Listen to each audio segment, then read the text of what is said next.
Bu, handphone baru. Mau ngekos apa beli rumah? Ini rasanya kalau duit saya 50 juta cukup deh, Bu. Waduh, kamu itu belanja aja maunya handphone baru. Iya kan handphonenya sudah dembi bahasa Indonesianya apa ya? Cuma nggak cukup, rasanya tabungan tuh kurang gitu loh. Gimana sih kamu itu? Jadi Minta nggak punya duit, Bu. tabungan ini? Nggak punya. Minta duit lagi. Aduh, kamu kan tahu aku bikin podcast ini supaya orang-orang tuh punya kebebasan finansial lah. Ya bikin podcast yang bagi-bagi duit gitu loh, Bu. Jangan isi konten aja ya. Ini kan mulai dari sharing dulu. Oh iya benar. Kita tanya temen ibu aja ya. Iya. Soalnya masalah-masalah dalam rumah tangga tuh banyak sekali soal ekonomi loh, Dan. Benar, makanya saya nggak berani nikah. Hidup sendiri aja kurang duitnya. Gawat nih, salah didik deh aku ya.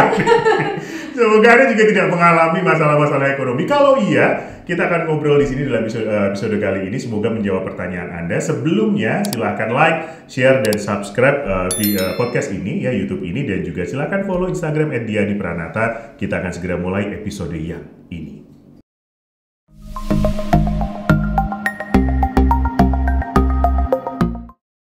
Nah, Dan telah hadir bersama kita.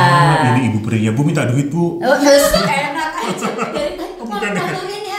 Malu-maluin ya, tadi minta duit aja. Ya orang gimana kurang semuanya loh, handphone nggak kebeli, masih ngekos, mau beli rumah nggak Ntar bisa. dulu dikenalin dulu Ibu Oh iya, maaf. Cuwewe. Hai Bu. Iya, namanya Ibu Cuwewe dan dia adalah guru saya. Oh. Sahabat ya, guru ya, mentor gitu. Untuk? Keuangan. Oh, keuangan. Jadi katanya Wewe, tapi kayaknya ini murid yang nggak pernah praktek. Belajar mulu. Anaknya aja susah begini ngatur keuangannya. Okay. Anaknya susah, salah ibunya. Iya, salah Enak ibunya. aja. Iya, Bu Wewe, ini terima kasih banget udah hadir karena saya susah banget mencari waktu ibu ini. Iya. Karena kerjaannya jalan-jalan mulu. Ya saya baru balik sih. Ya kan, bener kan? Nah ini makanya kita harus belajar ilmunya. Tadi yang Bu Wewe bilang apa? Jangan pensiun udah tua gitu ya. Jadi justru biar menikmati hidupnya lebih lama. Orang Bukan kan pensiun kalau udah tua. Nah itu yang kita akan belajar dari Bu Wewe. Kalau orang biasanya kan pensiun 55 gitu ya. Kata Bu Wewe udah nggak bisa menikmati, udah ini mendingan pensiun 35. Maksud saya bukan nggak bisa menikmati di usia tua pensiun. Tetap lebih bagus kalau pensiun dan bisa dinikmati. Yes. Jangan sampai saat pensiun terus lifestyle-nya turun. Iya. Tetapi kalau saya lihat sekarang anak muda, Iya. itu informasi kan, aduh udah banyak banget. Buat apa informasi? Misalnya, Swiss bagus, tapi nggak pernah ke Swiss. Iya. Mendingan kan you are there, you practice it. Tapi kan, kenapa saya bilang pensiun itu jangan nunggu tua. Iya. Ya kalau sudah tua ya sudahlah gitu. Tapi kalau masih muda, try to think untuk pensiun di usia lebih muda. Minggu ini saya baru pulang sebenarnya dari Switzerland. Saya lakukan bungee jumping, saya melakukan skydiving, saya lakukan full marathon di Berlin. Wow. At my 53. Tuh. It will be different kalau 35. dia melakukannya umur 35, kan it's more fun. I see. Betul nggak? Iya. Kalau you pensiunnya lebih muda, dan jangan sampai gini loh, kerjanya segini nih, tahunnya panjang, terus pensiunnya dikit. Iya. Tapi mendingan kerjanya pendek, pensiunnya Panjang, maksudnya itu. Oh. Jadi kerja sedikit, pensiunnya panjang. Kalau misalnya 55 kan berarti menikmatinya sedikit waktu maksudnya. And it's different. Menikmati di usia 55 dan menikmati di usia 30, 40 Ya, kan ya. Berbeda. Duitnya nggak cukup, Bu, bisa pensiun di usia muda, Bu. Itu yang memang konsekuensi sih. Jadi banyak anak muda itu lebih suka sekarang nikmatin, nanti gimana nanti. Kita sudahi aja podcast ini gimana ya? Kalau saya ketampar-tampar ya. Jadi kalau anak muda sekarang menurut Bu Wewe kalau dapat 30 juta dihabisin gitu. Menikmati kan sekarang. Iya, kan jadi iPhone belum keluar udah mikir iPhone baru. Iya.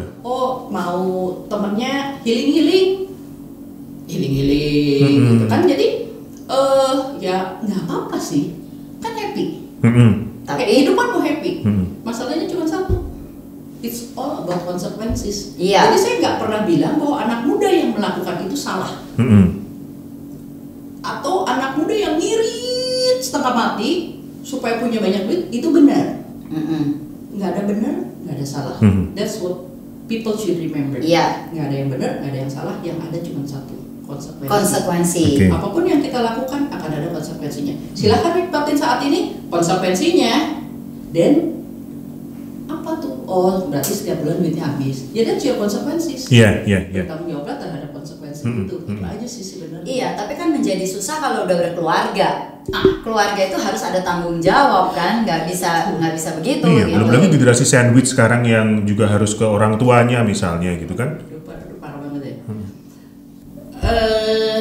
Lebih parah kalau udah punya anak kali ya. Nah iya, anak kan harus dikasih makan, harus ada sekolahnya. Jadi coba Bu, kita belajar sedikit di waktu yang singkat ini. Saya tahu podcast kami nggak bisa terlalu lama karena ya memang begitu ya podcast. Nah, tapi apa sih sebenarnya harus disiapkan oleh anak muda yang mau menikah atau pasangan muda yang saat ini menikah tapi punya masalah keuangan? Karena seperti tadi Diani bilang, Diani membuat podcast ini kan untuk mengurangi angka perceraian, dan ternyata setelah kami melakukan survei, perceraian itu salah satu alasan terbesar adalah ekonomi. True.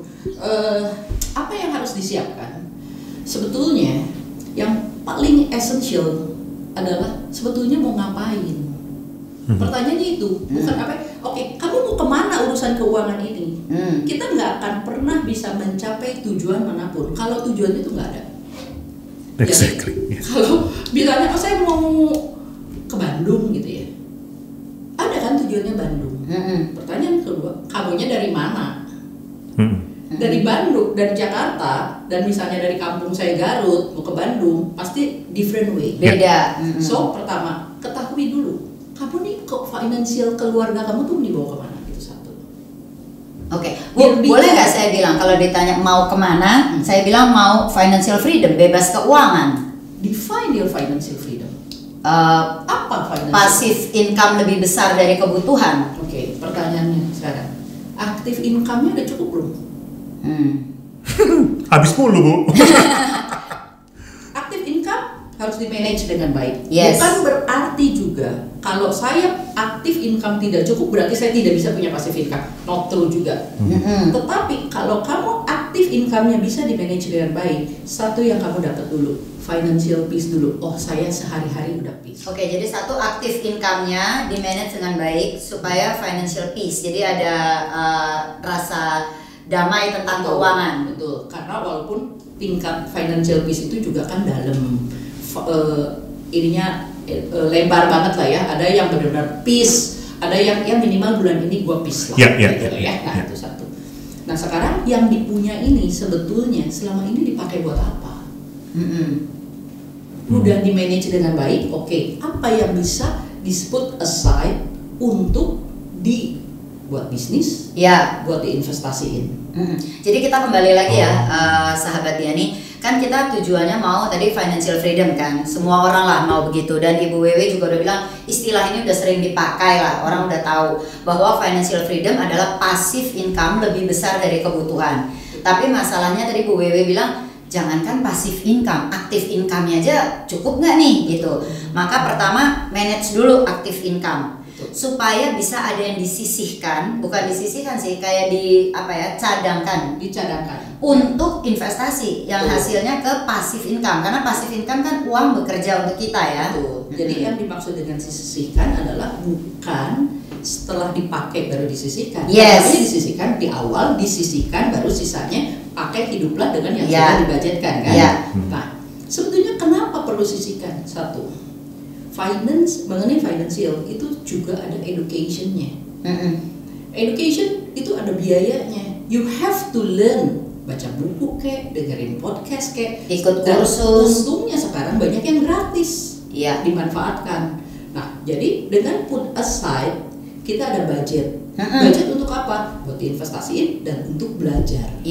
Jadi jangan berpikir kalau saya udah put aside, uang itu akan berkembang. Kan nggak sesimpel itu. Setelah disisihkan, oke, uang ini harus kerjanya lebih keras. Saya selalu ngomong sama teman saya gini, kalau kamu mau kaya, pilihannya tuh cuma dua. Kamu yang kerja keras, atau uangmu yang kerja keras. Kalau uang kita nggak kerja keras, berarti dia malas dong. Berarti kamu harus rajin. Pilihannya itu. Then you have to be very rajin. Kalau kamu yang malas, kita bermalas-malasan, liburan terus, healing terus, berarti uangnya harus kerja keras. Nah itu berarti kalau uang harus bekerja keras, uangnya harus pinter. Itu harus belajar gitu. Jadi kalau ditanya step pertama untuk menikmati kamu, bukan uangnya dulu, kamunya harus belajar, harus punya plan yang bagus. So uang itu, kalau saya nggak saya nggak bilang bahwa tools itu nggak penting, cara mencari uang itu tidak penting, saya nggak ngomong gitu. Tapi software, jadi kalau saya anggap bisnis investasi sebagai hardware berinvestasi, itu penting. Tetapi sebelum itu penting juga mengetahui softwarenya. Softwarenya apa? Softwarenya is in here and in here. Contoh, kita punya Mac ya keren banget lah. Tapi kita nggak taruhin apa-apa di dalam, kita nggak bisa pakai. Kita punya duit banyak, udah put aside, tapi ininya kosong. Nah, kita nggak tahu juga. Nggak tahu diapain duitnya. Akhirnya apa? Udah punya duit nih, udah nabung, udah susah-susah nabung. Habis lagi 100 juta nih. 100 juta. Temennya bilang, ini menghasilkan 8% sebulan. Taruh dong di situ. Bulan pertama dapat, bulan kedua dapat, bulan ketiga hilang. Perusahaannya udah nggak ada. Perusahaannya udah nggak ada, ya. Banyak kan? Banyak. Terus goalnya apa setelah itu? Ngejerin orang yang ngajak hanya untuk duitnya balik, bener gak? Saya tuh sedih loh kalau denger gitu. Hanya untuk duit balik lu harus ngemis-ngemis. Coba kalau dari awal nggak ikutan, that energy, that time buat ngejerin orang-orang itu malah kebuang. Kayak gitu. Tapi kalau dibalik, kalau softwarenya ada, waktu itu bisa dipakai buat apa? Bisa buat kembangin uangnya. Gitu. Dengan keputusan yang benar maksudnya ya. Betul. Oke. Tapi kembali lagi kayak tadi ya, Bu Ewin, maaf sih yang soal saya belajar kan saya nyatet loh. Iya, soal investasi ini yang tadi itu.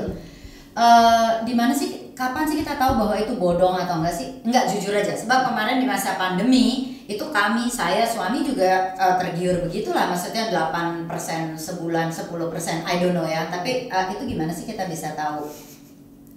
Yang maksudnya ada clue yang kamu tahu nggak? Teman-teman saya banyak sekali yang enggak. Iya. Tetangga saya yang kaya-kaya itu juga banyak yang kena. Iya. Kenapa saya nggak kena? Nggak tahu kenapa, Bu. Satupun orang tidak pernah ada yang nawarin saya. Karena udah tahu Bu nggak bakalan percaya. And why don't you believe it maksudnya? Ya, karena itu nggak make sense. Jadi kata kuncinya satu, kalau nggak make sense. Coba tanya 10 orang yang kena, berapa banyak yang bilang make sense? Semua keputusan dibuat oleh emosi dan keserakahan. Betul. Emotion. Nah, kenapa? Karena knowledge nggak ada. I see. Makanya perlu ada knowledge supaya mengambil keputusan tidak berdasarkan emosi. Di level 1 adalah knowledge nggak ada. Yang kedua, mungkin knowledge ada dikit, tapi emosinya men-take over pengetahuan itu. Jadi kalau tadi saya bilang put aside, sehingga you are faithful dengan uang itu karena kamu usaha kan, taruh, dan tadi saya bilang you have to plan it, mau diapain nih, then you learn, karena banyak instrumennya sekarang banyak banget.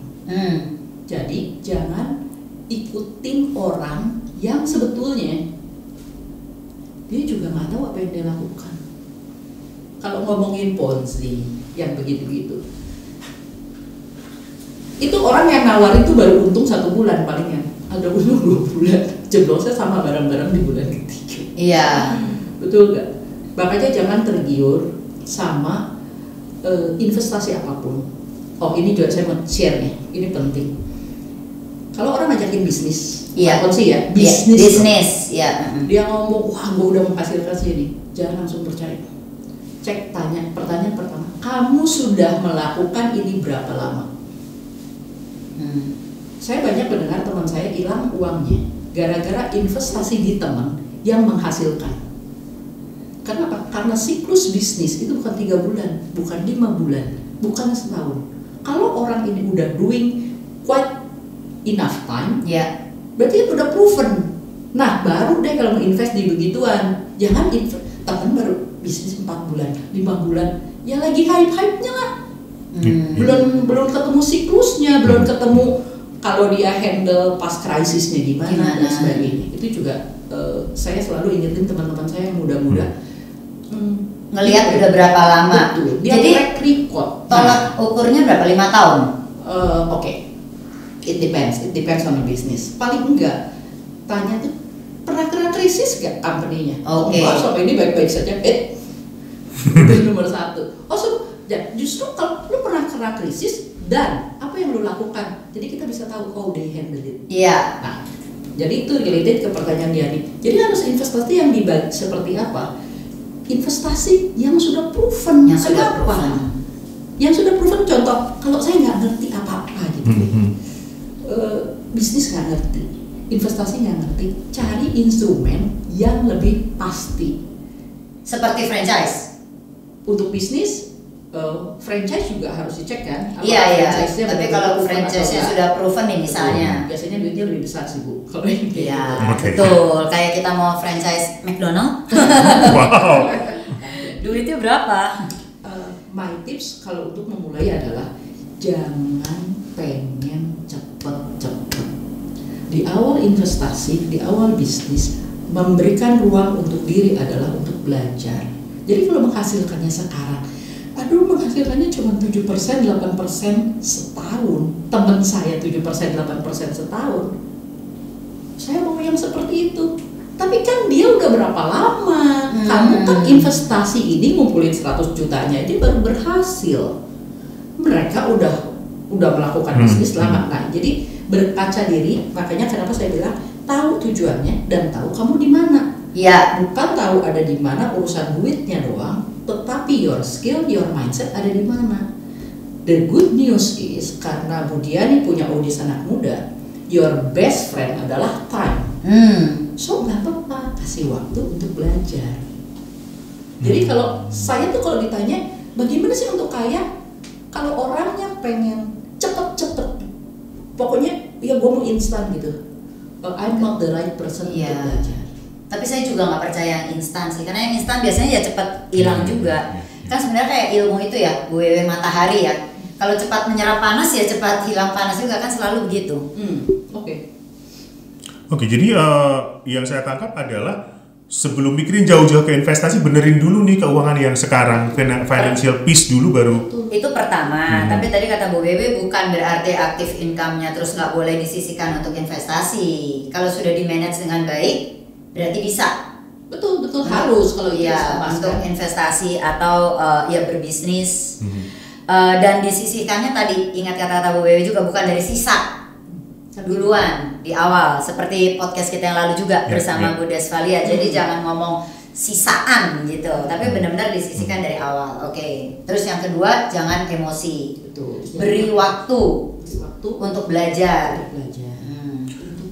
Investasi buat pemula apa sih Bu yang mungkin gitu? Oke. Ini tuh tricky banget loh pertanyaannya. Untuk pemula, contoh ya, banyak orang menyarankan reksadana lah, beli saham lah, itu semua juga kan perlu pelajari. Jadi ya udah, oke, saya mau di reksadana karena idenya misalnya dengar dari reksadana. Jangan nyemplung langsung ke reksadana dan learn about reksadana. Kasih aja waktu 3-4 hari untuk sebuah YouTube, pergilah ke bank, coba jelasin mengenai reksadana. Baru udah gitu, oh kayaknya ini yang cocok. Setelah itu belajar lagi. Dalam itu mengenai reksadana. Banyak kok informasi mengenai reksadana. Kalau besok ada teman bilang investasi di properti, karena saya kebetulan di properti, I heavily invest in property. Terus yaudah kalau gitu gua ke properti deh, besok langsung cari properti gitu. Oke. Waduh, itu tuh semua instrumen investasi itu tuh very wide information.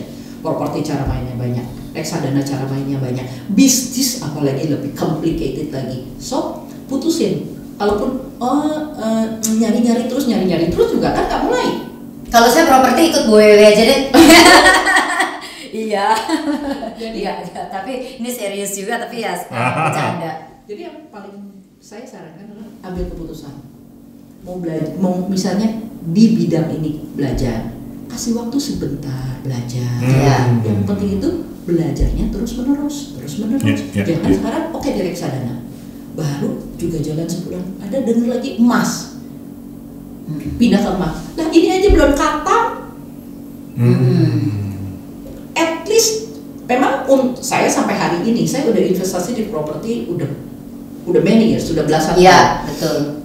Apakah saya tahu semua properti? Enggak. Jadi masih belajar. Jauh banget. Justru yang saya belajar, semakin kita tahu, semakin kita merasa sedikit yang kita tahu. Gitu. Jadi that's my tip. Kalau mau mulai investasi, decide, get the information, wide informationnya. Oke, ini kayaknya cocok buat saya. Kasih waktu buat diri belajar, mulai belajar, jangan nggak pakai duit loh ya. Iya. Beda, pakai duit, tapi sedikit. Oh iya ya. Kan tadi Bu Ewi bilang belajar tuh ada biayanya juga. Praktis. Dan lakukan, oke. Karena itu akan lebih contoh ya. Saya mau belajar cryptocurrency. Then I learn crypto. Gak ada yang inget loh. Jadi harus praktis. Dan maksudnya dengan scale investasi saya di properti yang that heavy, tau gak saya investasi di crypto berapa? 500.000.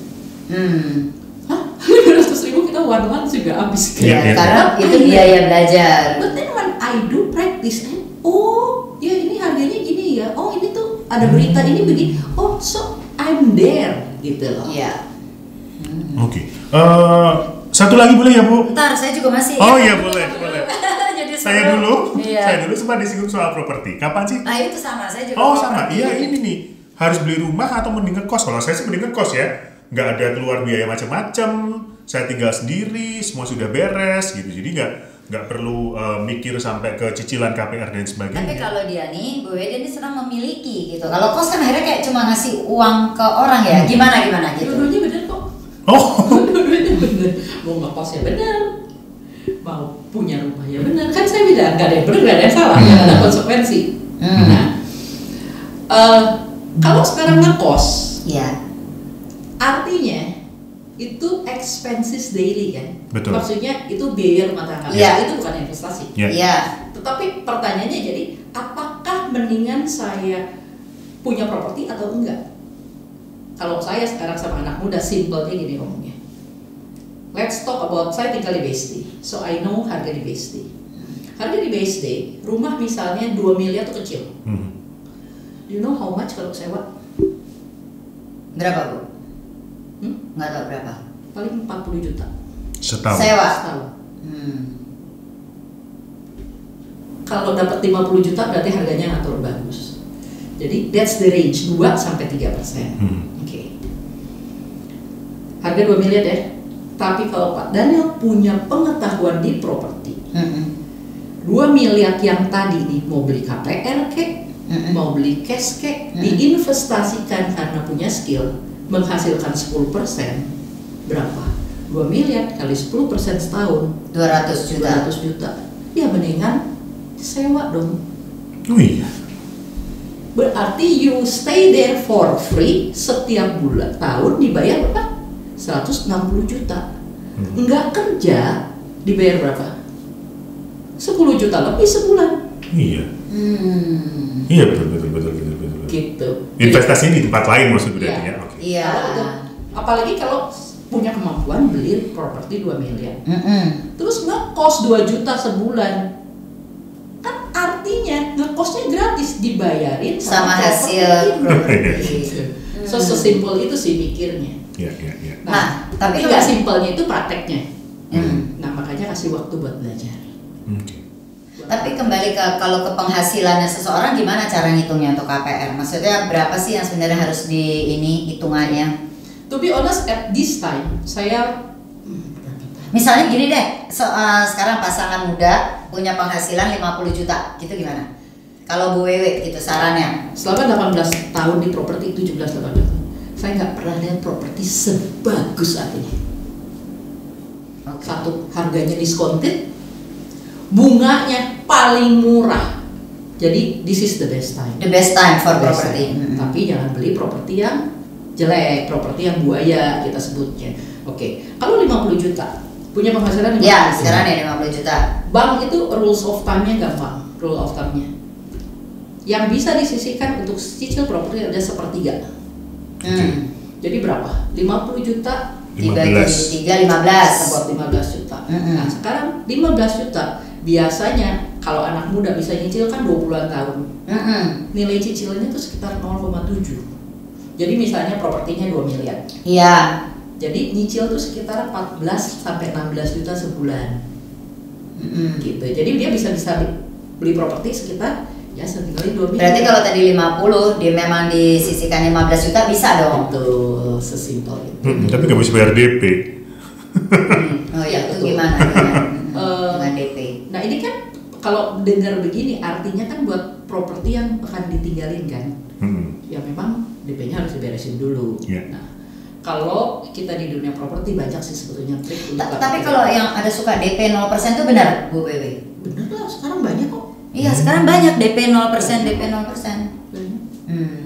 Itu bukan termasuk properti buaya itu tadi, bahwa itu benar memang ada yang 0%. Oke, gak ada kaitan antara DP 0% dengan properti buaya. Properti buaya itu apa sih Bu jadinya? Properti buaya itu properti yang membuat kita bukannya tambah kaya, tambah miskin.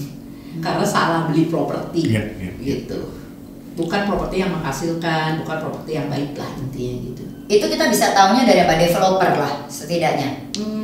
Karena ini konteksnya bicara mengenai properti yang ditinggali. Iya. Sebetulnya tidak.